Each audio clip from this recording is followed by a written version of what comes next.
Evening. I'd like to call the Tuesday, January 28th, 2025 Housing and Redevelopment Authority meeting to order. We do have a quorum this evening.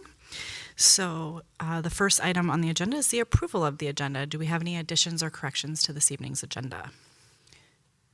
Hearing and seeing none, we'd be looking for an approval to approve, I'd be looking for an approval for the Tuesday, January 28th agenda. So moved.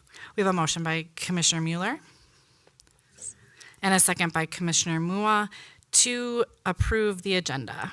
All those in favor, please signify by saying aye. Aye. Opposed? Motion passes 4-0. Moving on to item 3.1, the January 14th, 2025 HRA board meeting minutes. Are there any changes or corrections to those minutes? Hearing and seeing none, we'd be looking for a motion to approve the January 14th, 2025 HRA board meeting minutes. Move to approve. We have a motion by Commissioner Wooten. Second. A second by Commissioner Mueller to approve the January 14th, 2025 HRA board meeting minutes. Is there any discussion? Hearing none, all those in favor, please signify by saying aye. Aye. Opposed? Motion passes 4-0. Moving on to organizational business, item 4.1, 2024 year-end HRA budget carryover. May we have the staff report? Good evening. My name is Erica Lee. I am with Finance, HRA Accountant. I'm here today to request your approval for the budget carryover of remaining 2020 budgeted expenditures into 2025. These expenditures were approved in 2024 as part of the budget, but it was not fully spent. Specifically, we are looking to carry over the remaining budget from the Homelessness Prevention Program, which was funded through the American Rescue Plan ARP back in 2021. To give you a little bit of background, City of Bloomington was allocated about $11.4 million in ARP fund. $250,000 of that was sent to HRA for down payment assistance program that was fully utilized in 2024, and another $250,000 was sent to HRA for homelessness prevention program. And under that homelessness prevention program, we have $175,000 and 65.90 cents remaining. HRA staff worked diligently to secure the contract within 3 vendors, which are Homeline, Touchstone Mental Health, Oasis for Youth in Bloomington, and it's already committed and will be fully expended by the deadline, which is in 2026. We request the board to approve and to adopt the resolution for this 2024 ARP budget carryover funds into 2025. Thank you. Wonderful, thank you. Are there any questions? Hearing no questions, we'd be looking for a motion to adopt the resolution making alterations to the approved budget through the appropriation of 2024 budgeted expenditures to be carried over into 2025. So moved. We have a motion by Commissioner Mua. Second. And a second by Commissioner Wooten to approve the resolution. Is there any discussion? Hearing none, all those in favor, please signify by saying aye. Aye. Opposed? Motion passes 4-0. I apologize. Moving on to item 4.2 is the 2024 year-end HRA budget adjustment. May we have that staff report? Thank you, Chair. HR Accountant Erica Lee. I'm here for the 2024 year-end budget adjustment and budget transfer request for your approval. As part of our annual financial process, HRA is required to make these adjustments on the budget side to reflect the actual revenues and expenditures. Here, I have laid out budget adjustment and budget transfer. Budget transfer is the one highlighted in gray on the attachment. First, going over the budget adjustment, there are 2 types of adjustment. First is basically moving from underspend categories to overspend to replenish the balance. Second is utilizing the fund balance for the overspent expenses in the rent checks under Section 8 voucher program and rehab loans are the most overspent account. I just want to make a quick note on here that these are reimbursed by the federal government and it's already reimbursed. So it won't be affecting the cash balance, but I have to include this to adjust the budget side. So this is only covering the budget side. The gray highlighted area is the budget transfer request, and that is to because HRA manages and oversees the Affordable Housing Trust Fund revolving loan account. We have the obligation to segregate the fund in a separate fund account. So that's basically a transfer request from internal fund to the other internal fund. We request the board to approve and adopt the resolution for the year-end 2024 year-end budget adjustment and budget transfer request. Thank you. Are there any questions? Hearing and seeing no questions, we'd be looking for a motion to adopt the resolution approving 2024 year-end budget adjustment and transfer requests by the Housing and Redevelopment Authority in and for the City of Bloomington. Move to approve. We have a motion by Commissioner Wooten Second. and a second by Commissioner Mueller to approve the resolution. Is there any discussion? Hearing none, all those in favor, please signify by saying aye. Aye. Opposed? Motion passes 4-0. Moving on to new business, item 5.1, the Minnesota Housing Bring It Home Rental Assistance Program application. May we have the staff report? Good evening, Chair and Commissioners. Anna Salvador, Assistant HRA Administrator. We're here this evening to request approval to apply for the Minnesota Housing Bring It Home Rental Assistance Program. By applying for the program, Bloomington can expand voucher access within the city. Is this gonna work? Okay, can you just advance the slide? Thanks.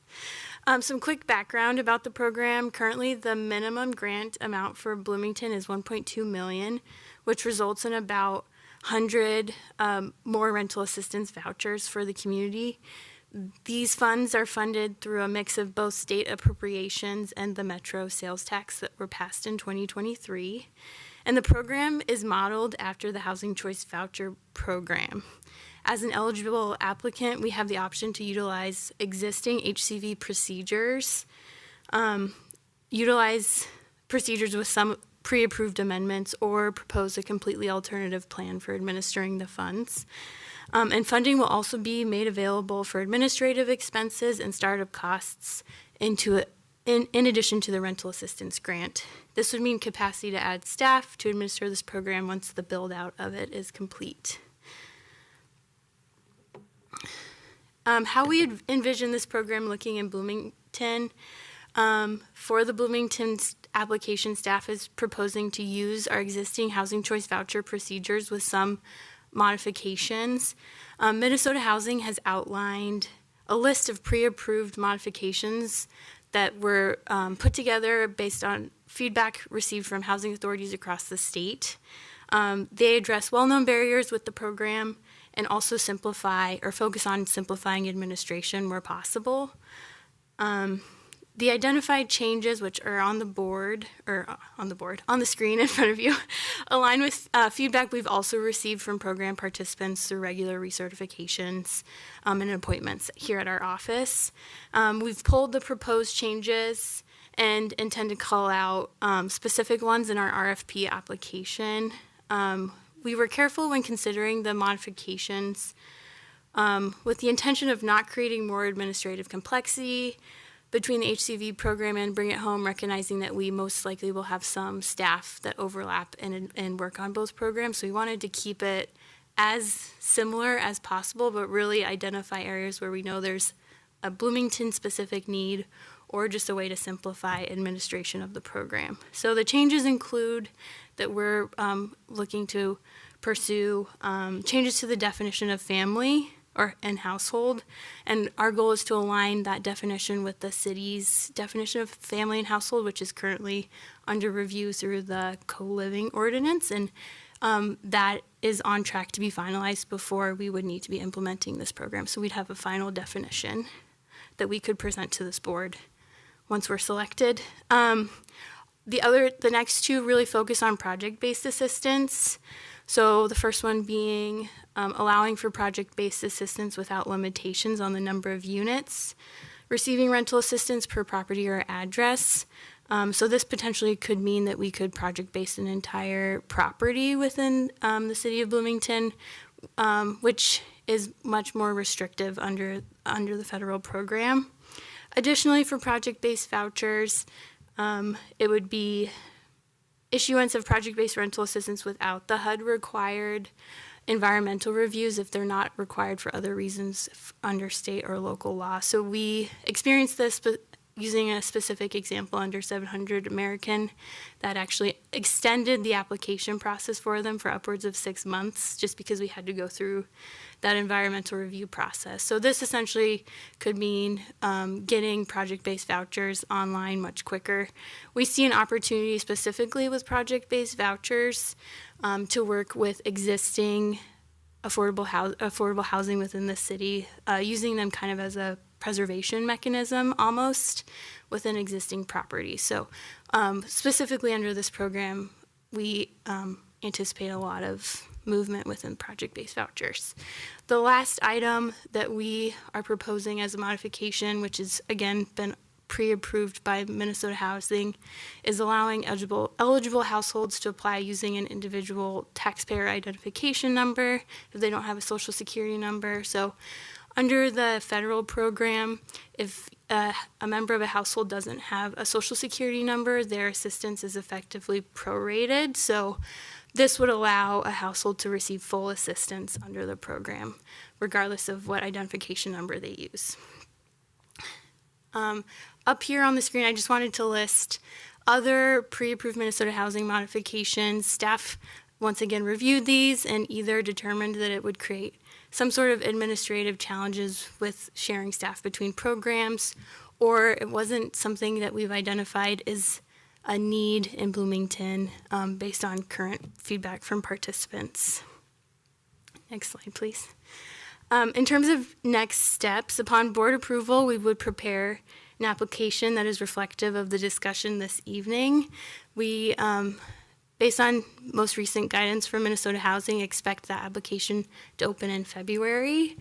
Once the application is submitted, we anticipate knowing if we're selected by fall of this year, and then once we're selected, we would come back to the board with more detailed administration guidelines and things for approval.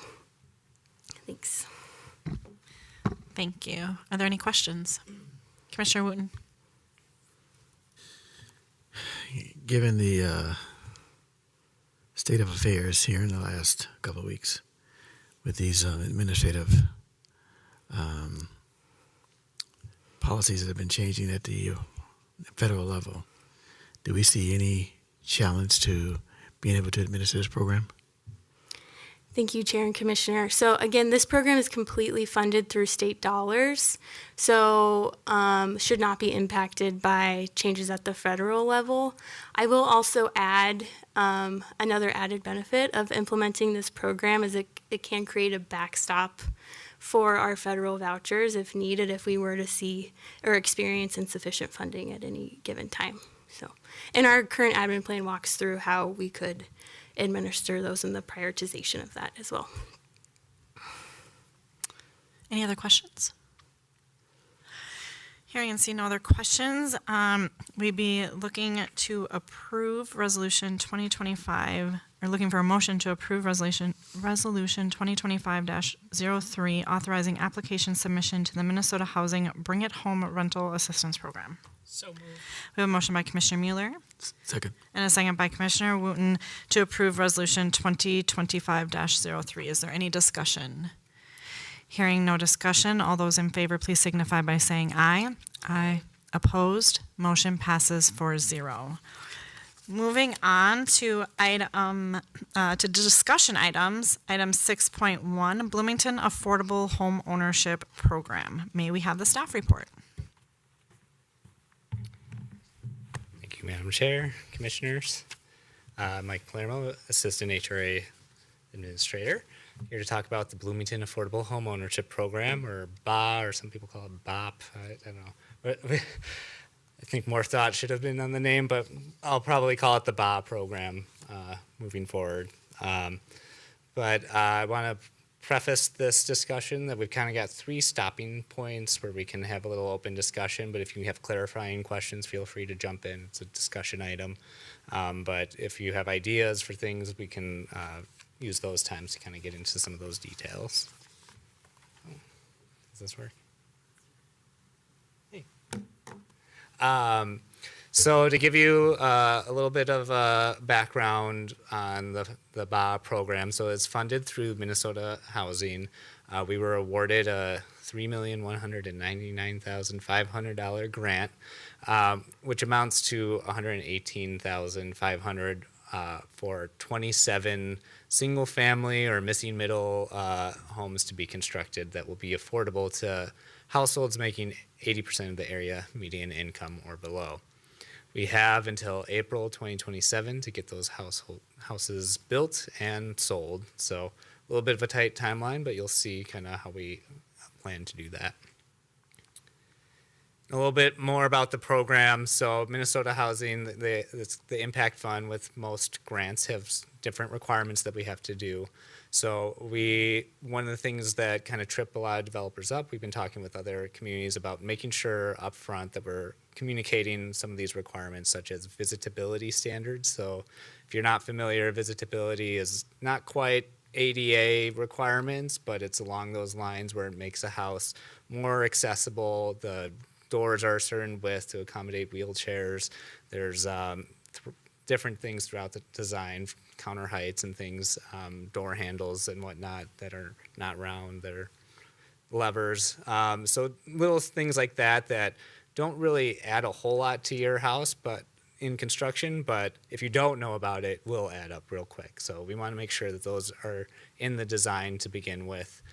Prevailing wage is another one. There are different requirements based on how much funding per house goes, so we want to make sure prevailing wage, again, that contractors are being paid the appropriate amount or requiring meeting the requirements. And there's also the green communities criteria. This is from the enterprise community. Basically, it's a scoring system that you get based on different elements in your house. So each house will have to go through this criteria and meet a certain threshold for environmental sustainability. And part of the reasoning for that is more efficient house, lower utility bills for the homeowner. It's more beneficial for that end user. So that's why it's kind of built right into the process. So in order for us to do these 27 units, we are going to have developers working. We envision multiple rounds happening. We really are looking at this first phase, we're calling more of an RFQ, a request for qualifications. And I'll get into some more of those details. But those selected in the RFQ will really help kind of guide how we do more of an RFP, a request for proposal, for emerging developers in the second round. So I'll get into a little bit of those details, and there might even be a third round depending on available sites. So this first phase, scope of work that we're working on, we're calling it the pilot, or round 1 pilot. We really are looking to work with a developer that's able to secure financing and that understands public financing. It's coming from Minnesota Housing. There are some those stipulations, prevailing wage, etc. We envision them purchasing the property from us. They'll design and construct a home, and then they'll sell the home to a qualified applicant. And throughout the time, we expect them to actually partner with us on this and open their books so we understand the true cost of developing, because that's something as well that this is now almost 2 years from the application, and development costs, as we know, continue to rise. So we want to understand what the true need is to make this affordable for those moderate income families. And then also be able to help us understand, just test our Bloomington systems, our building inspections, our permitting process, our invoicing. Are we able to do it in a way that's going to make it successful for emerging developers? Or what are the things that we need to improve? Or what are the things that we're going to have to work on with an emerging developer who might not have experience doing some of these things, and to help kind of give us that guidance?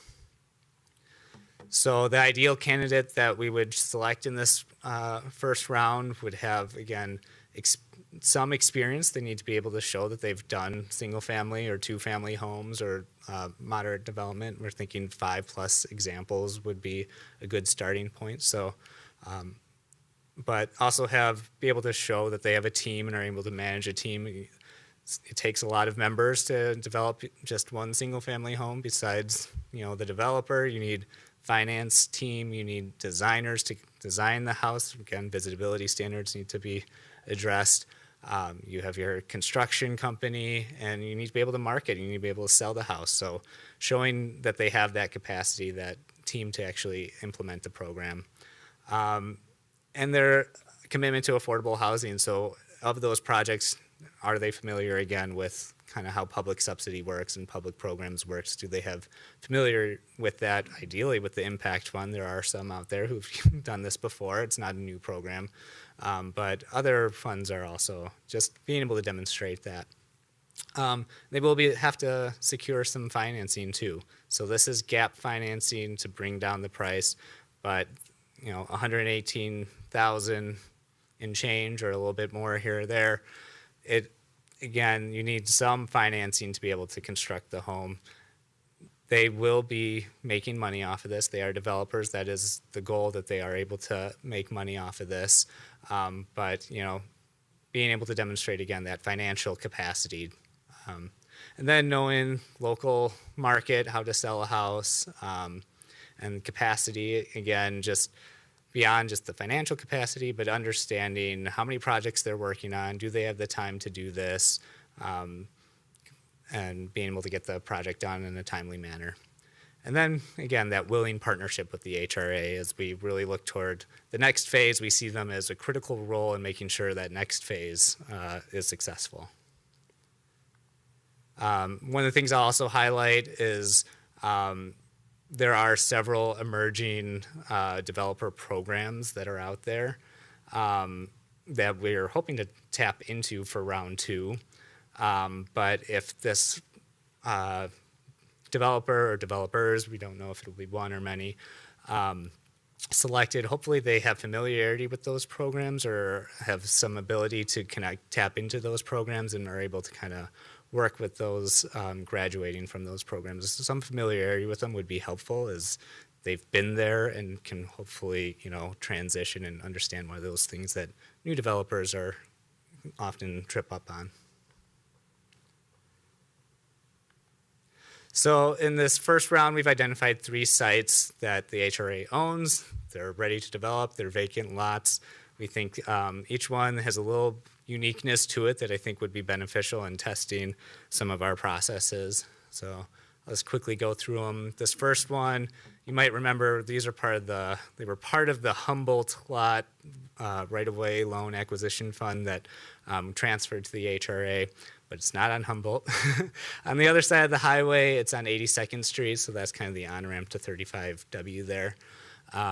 Challenge on this one is that there is some right-of-way needs that are easements that they need to be able to provide on the front yard, but working with our planning department, they assure us they're just very capable to do this, and they've actually know a couple examples right now that could work on this property. So.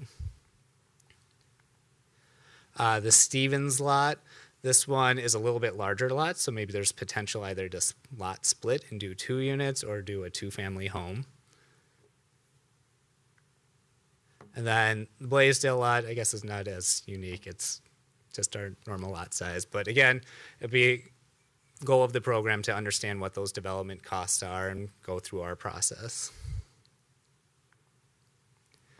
So as the HRA Commission, there will be different touch points that we'll have throughout this process.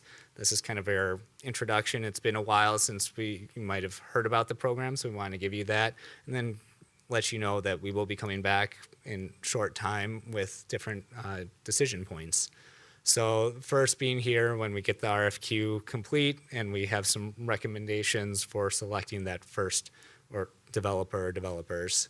So that will be your first decision point. You can see here we'll work through the planning application that they'll have to do. And then we'll also then have to enter into a development agreement with them and work to convey the land that they will be purchasing for us. So that's another decision point that the HRA would make. And then we'll work into phase 2. We are working on identifying some sites for that. And as we identify those sites, we will be looking to the HRA because they'll likely require us to purchase those sites. So again, we would need authorization to kind of move forward and negotiate for a different site. And then similarly, if we put an RFP out, again, we'll be selecting developers to participate in the program and looking for, be providing recommendations for approval on those. And then similarly, it could happen later on if there's a subsequent phase after that similar process. We might need to purchase land or there might be other decision points. So I guess first discussion point is any thoughts on this kind of pilot, then move into a second round where we're then working with emerging developers and using that information from the pilot to support that second round. Any initial thoughts on that, positive or negative concerns? Commissioner Wooten? Well, the first plot, how many homes? I saw 3 sites, but how many homes are you looking at putting up? Is it 3 or is it possibly 4, depending on that larger lot being a? It could be potentially 4, yeah. And so in doing that, you're looking at 1 developer or possibly 2? That has yet to be determined. I think it will depend if we have a couple of really good candidates that we want to work with. We might work with 2 or possibly 3, but administrators might have more thoughts. Chair and Commissioners, I think it'll also depend on the proposals we receive. So we'll leave it open for people to propose working with us on all 3 properties, or if they would like to propose just working with 1. So it'll vary a little bit according to the developer's preference and what they submit to us. Can I ask? So in that vein, I'm not familiar with how long it usually takes to put up a property like this, given some of the variances that may be needed, as well as some of the other requirements. What is the proposed time frame based on past experiences of constructing a quality home from design to opening doors? Yep. Chair, Commissioner Moon, from conveying the land to constructing, I mean, it could be anywhere from 3 to 6 months for them to actually build the house, but going through your development application it depends on how complicated they make it, but it probably wouldn't be too difficult for a single family home, maybe a month leading up to that. So it shouldn't be too long of a process. We're building into, understanding that phase 2 probably won't, because we have to acquire sites and there might be some prep leading up to that. That won't be going out till next year at the earliest.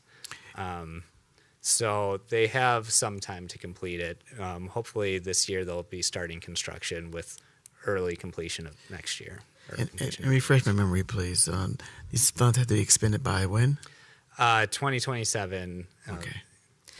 Yeah, Chair and Commissioners, I might just add that the homes have to be sold by 2027. And also, I think, in my experience, what I've seen slow down processes is financing. So it will, just to add to what Mike said, it should be a fairly quick process if we're working with a little bit more of an experienced developer. And also, sometimes the financing, especially in this market, development is a challenge. So, and that's part of the goal of this, is to kind of work through some of those questions and kinks and challenges during this pilot program so that we can have a better response to them prepared for opening up a broader round. Commissioner Mueller?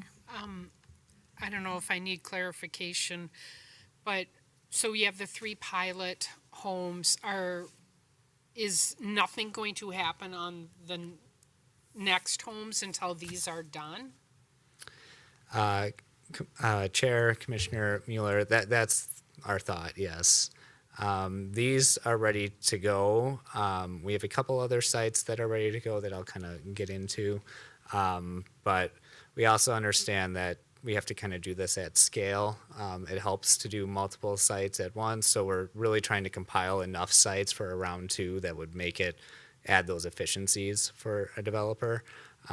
So we, again, with keeping it small, pilot, it should go quickly enough that we can then learn and apply that to that round 2. But Okay, thank you. Commissioner Wooten. And for clarification again for me, am I understanding that round 1 will not include emerging developers? correct. It would be more targeted to someone with moderate experience. So not necessarily a large corporation. Again, we're looking for that partnership. We've talked with a few developers who might be interested who work with the emerging developer programs that I think would be a good fit with this. But that's the hope, or that's the thought for round 1, that they would kind of be a test case. And using that information allows us to potentially go after future funding opportunities so that we can say, hey, it turns out cost actually is this much, and 118,000 doesn't get us close enough. And we have the pro forma and the developments to actually do that, to support those next phase. Commissioner Mua. Thank you, Chair. I have a few questions. Have we had any developers reach out already indicating interest in this? We have. We've talked with 3 developers so far, 3 or 4, that have expressed interest, and some would be better fits than others. But Okay. And then have we thought about doing more than 3 in this initial round? Just the thing I'm concerned about is the timeline. Like, we've got like 26 months essentially to sprint through 27 houses. And if I mean, even the big developers down in like Lakeville trying to put up 27 houses that are having a hard time doing that right now. mm-hmm. And so I'm wondering, like, do we have the opportunity to do more houses in this initial round to really prove out? Because I think these lots in particular are pretty easy. They're all, the houses are already torn down. Like, it's relatively easy to get in and out. But I'm wondering if it makes sense to add, like, maybe another 3 houses that are more difficult, that then we can use these more experienced developers to work through those kinks, so that by the time we get to the emerging developers, like, we have this down and the process is ready, and Yep. and then we don't. It doesn't feel like such a big mountain to climb, because we would only have 21 houses instead of 24 to go after, and that's a lot. Yeah, Chair, Commissioner Mua, that is something we could look at. And I think I have another slide with some of the sites that we can go through. Is there any other thoughts anyone had? One last question I had on that: what are the like checkpoints, clawbacks, like reconciliation? Like, if a developer's like, I want to do this, but then they say, never mind, I don't want to. Where are we at with that? What's our fallback plan? What are we doing to make sure that we can keep with this timeline, and be able to pivot quickly? Yeah, Commissioner Mua, we would, like I said, we would enter into a development agreement, and that development agreement would outline what the timeline is for them to complete different steps. And if they're not meeting those steps, then the agreement is in breach, and then we would be able to reallocate those funds to a different developer. It might be as simple as, because we have this RFQ out, moving to the next on the list that was not selected. But that's a good point. We should maybe think about fleshing out a little bit more. Okay. And then my last question, I'm wondering if what we've thought about is how many homes we're allowing each developer to do. Is it going to be like, you can do 10, everyone can only do 2, or you can only do 1? Like, is there a minimum, maximum that we're allowing developers in either round to do? Mm-hmm. Yeah, on phase 1, I think, because it's only 3 sites, I mean, if we have a really good candidate who says, I can only make this work if I have all 3, I think we might consider that. I I think it'll really depend on, again, who submits. But I think the thought is if they're doing phase 1, then they're not doing any more after that. Phase 2 is reserved for emerging developers, and maybe then there's opportunity them to be that technical assistance, to be mentor, or whatever that contract with. But that phase 1, that is what they're primarily focused on. I think it will really also depend on how many sites that we secure and when we secure them to determine. Because like I said, there is efficiencies, but at the same time too, emerging developers, we don't want them working on 10 homes when they've never actually built this before. So I think there is a balance to be had on working on multiple sites, but not being overzealous or overextending yourself. So. And Chair and Commissioners, I'll just add to that. We've had some preliminary discussions around this, more focused on phase 2. What would we want that to look like? And I think we were talking about some, like maybe 3 to 5 would be an ideal number, because there's also ineconomies of scale. So it is a conversation that we're currently having that could change, but it is something that we're definitely considering, because like Mike said, we want to have that balance of working with a variety of emerging developers and also something that's going to work well. Thank you. I actually have a question. If I remember correctly, I mean, this is a new program, and that's kind of the point of it is there's going to be quirks, there's going to be issues to work out. It's a partnership with Minnesota Housing, so I'm guessing we're just staying in communication. If we come into quirks, it's kind of an ebb and flow type of a situation. Am I understanding that correctly? Like, this is very much just... Meeting with Minnesota Housing tomorrow to continue to get further details and make sure we're not missing anything on the requirements. And Okay, I appreciate that. Just kind of that clarification that this is a new program yes, out the gates for Minnesota Housing as well. So there's going to be lots of learning to do throughout this process, I think. and I think that brings up a point too, that if we can successfully do this, like future opportunity to access more grant funding and continue to grow the program. Is there any concern that the emerging developers it will be slower, their build and such? And have we factored in time on that? Yeah, Chair, Commissioner Mueller, that is a concern, yeah. And I think that's where if we can have strong partnerships, we'll talk about a little bit later too, can hopefully help with that and make sure that it doesn't take too long. But. And Chair and Commissioners, if I could add also, so part of the purpose of doing the structure in this way and having an early pilot program is to really be able to demonstrate progress and moving forward for a variety of reasons. One, it allows us some more time to work on the other sites that aren't quite ready or sites that aren't even acquired yet. So working on different various opportunities and also kind of really demonstrating that we are moving forward with the program, demonstrating some success, getting some development started. Those are some of the goals of doing it with this kind of structure.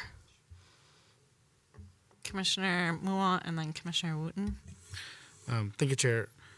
What work have we done to communicate with the neighbors in the area? Obviously, this is a new program. Anytime a new house goes up, people always want to know. Have we done any preliminary work with the neighbors just to start getting the word out and working with them? Chair, Commissioner Mua, not quite yet. We met with Community Outreach and Engagement Division just last week to kind of start our implementation plan, because part of it we envision is going to have a Let's Talk page to keep people informed about the program and even specifics on different sites and where they are in construction. And then just talking broadly, we're working on then a communications plan with communications upstairs to document, because this is going to be a visible program and we want to show those success, and great construction projects show, great visuals from vacant lot to that, to a, hopefully a smiling family moving into their new home. So we don't have quite the details yet, but we are working on it. Commissioner Woot. And I guess along that same line, how are we lining up prospective homeowners? Chair, Commissioner Moon, we have several partners already that we work with like down payment assistance and home readiness programs. So the intention is we'll rely on those first, because they're already working with people who are looking to enter homes, and make sure to connect those with the developers. Part of it is understanding that the developers would have to market these sites. So if those programs don't have people ready, but I suspect we have these programs for a reason, that we can play matchmaker, but ultimately it's on the developer to get homeowners in there. Can I ask another one? Yeah, Commissioner Wooten. So, and maybe I'm not tracking this correctly, but we have 42 properties or 42 families that we're actually in rental from us now. Are any of those families going to be considered? Yeah, absolutely. So then we are actually going to be charged. Well, help me understand. How is that going to be implemented? I'm not going to answer that question. Tell me how that's going to be. Yeah, I mean, that's something to consider. I'm not entirely sure if we can put in a preference on where the future owners come from, but that is something that we can connect with. Yeah, I'm trying to think of. There are fair housing implications that I'm thinking in my head that I don't quite have all the answers to, but that is a good point. I mean, we are funding these programs to get people ready, and we've created this pipeline. We should be utilizing it, right? Right. Yeah. I just want to make sure they're considered. Yep. So. And I'll just add one last thing on my end, or I think I'm kind of feeling like we're at kind of closing discussion one is I really appreciate the three sites. I think those are great sites to start with. So I think they're nice, clean, easy sites. So I think that's good for that pilot phase. So I just want to kind of put that in there. So speaking of sites, so those we rated high. They're ready to go. We own them. They're clean sites that should be, like you said, fairly simple to develop. For phase 2, we've identified some other locations. You can see we have Ralph lots that Twin Cities Habitat's working on, so we are considering using those sites as well. Again, utilizing their expertise and gleaning information from them for that process. But we have a couple other sites. We've talked earlier about Syndicate and Oxborough Lake sites. We do own some properties. We framed this as single and two-family home. It could potentially be a townhome. It just needs to be owner-occupied. So that might be a situation where an apartment building goes in and we use the remaining land to do 5 townhomes or something. So part of why we move forward with these 3 sites is they're ready to go. There's still some work on other sites. We've got the Lindale lots that you might be familiar with. Again, townhomes probably more appropriate there.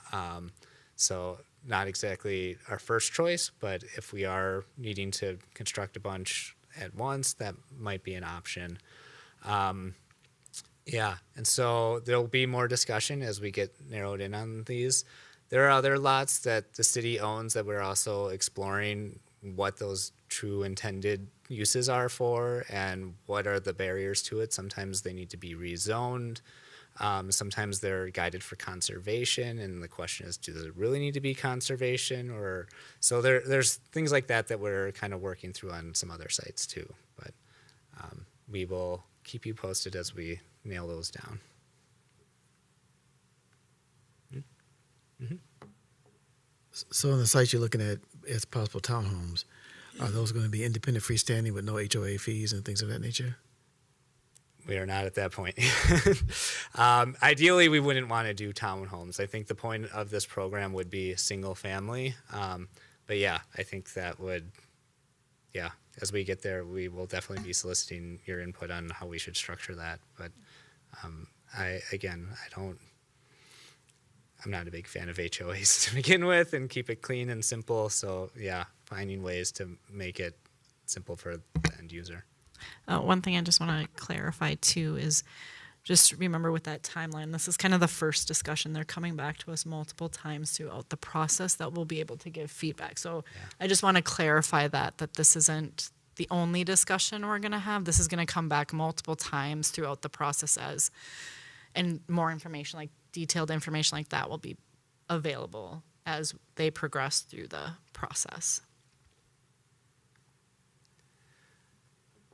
One thing we've kind of talked about too is partnerships beyond that phase one developer, hopefully helping us.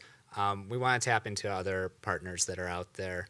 We've had some discussions with how that could potentially work. Talking again with Minnesota Housing, they provide housing fund. They provide financing. LISC has their emerging developer program, and they might be able to provide some technical assistance. Met Council, I don't know why it says Dunging partner. I think that's supposed to say funding partner. Quick typing. I don't know. It's better than the question marks that showed up in the packet. But yeah, a potential funding partner, like I said, as we get more details on what costs are, we can maybe reach out to them for further funding. And there's other partners that we haven't met with like Neighborhood Development Center, Land Bank of Twin Cities, that we would want to kind of broach the discussion with and see where they can fit in. But I think that brings us to our next question: is other partners that we could reach out to or other things that we should think about for supporting this program, understanding that we have kind of our normal procurement process and policies, but discussions that we have just to make sure that we're getting connected with the people with the expertise. Do you have any thoughts? Can you go back to that previous? Sorry. Yeah. I was wondering, the one that kind of came to mind, and I don't know if it's possible, but like MACV. Just kind of Yeah. I don't know. They do veterans housing, so. Yeah. Yeah. Thank you, Chair. We've had great people who have left Bloomington to go do other positions. Mm-hmm. I fully expect us to tap into those resources. Yep. Right? Mm-hmm.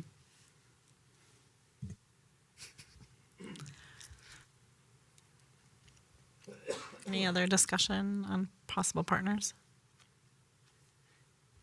And I'll say, if you think of anything later, always email. We're always available too. And then getting a little bit into the details of the funding. So the way this is structured, it's going to the developer to help kind of buy down the cost a little bit. The grant allocation is $118,000 per unit, and that only goes so far. So we have some initial feedback saying it's going to need to be more subsidied with just how much development costs are. So we are exploring other options. We mentioned Met Council with the I'm forgetting the acronym now, but they have different local housing incentives account, LHIA. Could be an option, or Hennepin County has their Affordable Housing Incentive Fund. We're getting LAHA funds that might be able to fit within this. And it could even just be asking for more impact funds, because we have this data, demonstrating the need. So we are anticipating that. So some of these require application resolutions. So we just want to kind of put that out there to kind of preface that moving forward.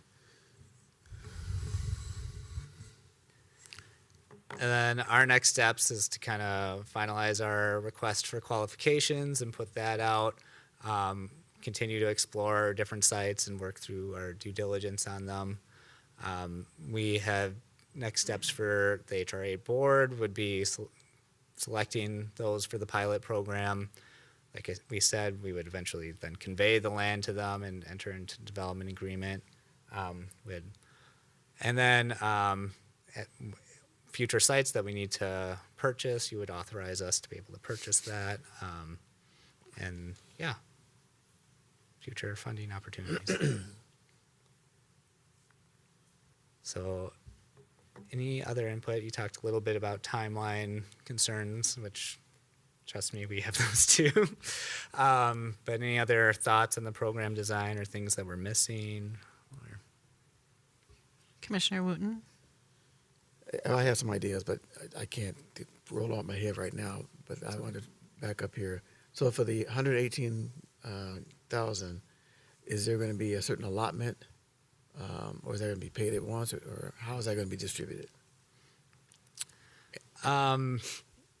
That's a good question. I'm trying to remember how the funds are distributed to us, if it's after. Yeah, Chair and Commissioners, I believe that we can request a certain amount upfront from Minnesota Housing, and then future disbursements would be reimbursement based. I believe we can request a pretty significant amount upfront, up to a third. I'll have to double check, but then we would disperse it to developers, through the development process, through the development agreement, as normal development proceeds. And this is kind of partly where having that funding part, or that financial institution be able to provide that initial construction loan, knowing that on the back end they're getting this subsidy back. So that's part of the financial capacity. And then, subsequent to that question, is there some conversation about the ceiling on what the gap would need to be, or possibly could be, if the 118 isn't quote unquote enough? Yeah, Chair, Commissioner Bowen, that is going to be kind of on each site and understanding the developer, and each home, I think, is going to be site specific and determining that. I think we will, after this first phase, have a clear understanding of what that cap should be. But also knowing that if we are successful in getting other funds to help supplement the program, then maybe it buys down to a 60% area median income or other opportunities. So there is kind of this wiggle room that I can't give you a firm answer on, but I think that is something that we'll need to discuss too. Also, just knowing that each site will have different needs too. Well, belabor this, but is there any place else in the cities that this is being done that you can pull research from? Commissioner Wooten, or Chair Commissioner Wooten, Minneapolis has a pretty robust program, and actually our Assistant Port Authority Administrator was operating under the Impact Fund, so he's been a great resource in understanding. And St. Paul also has a pretty robust program. The struggle is finding another suburban community that's doing it at this scale. Bloomington's a little different than the two core cities in that we don't have a whole lot of lots that go either tax forfeit or that we can get at a really affordable price. I mean, you've seen when we acquire land, it's $100,000 at least. So that is a significant issue that we're dealing with in our lots that are unique to Bloomington compared to others. But we have been in discussion. In fact, we were with a developer the other day, and they were showing us their St. Paul site and just going through the different things that they had to do at St. Paul that we would or wouldn't want to do here at Bloomington. So we are reviewing their policies as well.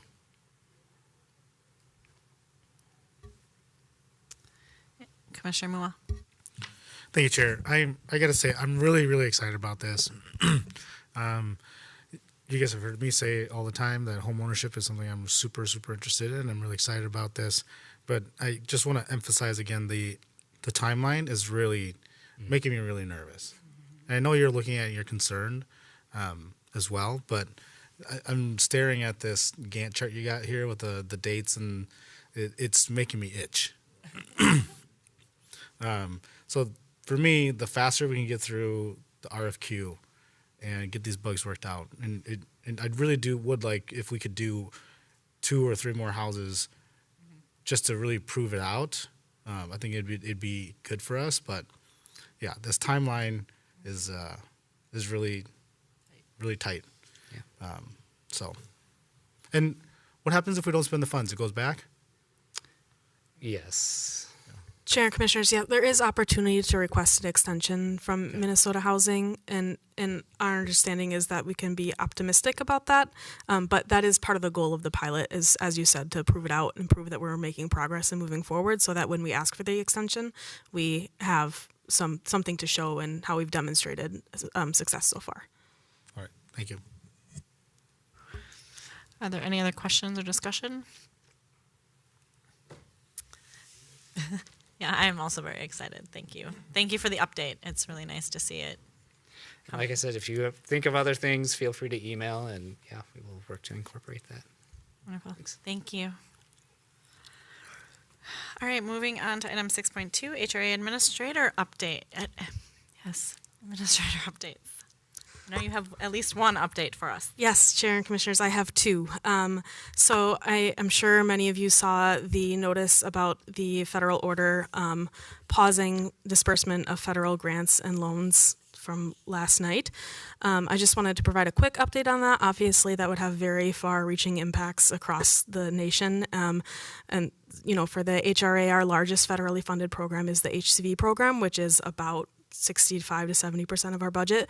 We did receive clarification just before this meeting that that program is not subject to this pause, so we can go forward with some relief and assurance that the rent checks planned for February can go forward without any issue. So we will be receiving funds as scheduled for that program.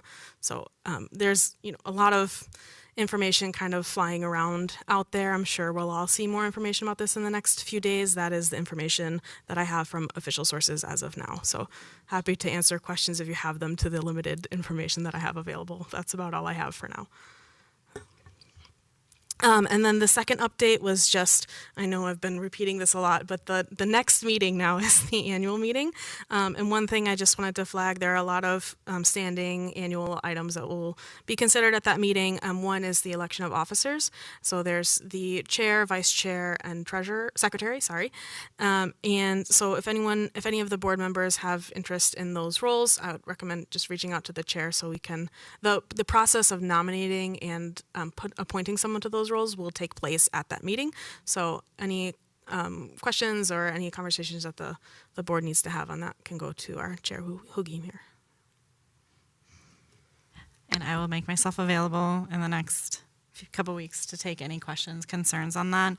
Please note that too, with that meeting, the actual, the officers that are in place now will finish out that meeting, and the new officers take appointment the following meeting, so the last meeting in February. So just to clarify that. I also want to clarify that I personally am taking myself out of the running for chair for next year. I will be stepping down. I have a stepdaughter who will become a senior. I am in school part-time, finishing up a degree, so it's nothing. I love this position. I just feel I can dedicate more time by stepping down and not having to do all the nuts and bolts of running the meetings. So just wanting to clarify that so people are aware of that and have the heads up on that for the next meeting. Are there any other updates, concerns from commissioners this evening? Any other updates? Okay. With that, we'll be looking to adjourn the Tuesday, January 28th, 2025 HRA meeting. Move to adjourn. Second. We have a motion by Commissioner Wooten, a second by Commissioner Mua to adjourn the meeting. Any discussion? Hearing none, all those in favor, please signify by saying aye. Aye. Opposed? Motion passes 4-0, and we are adjourned.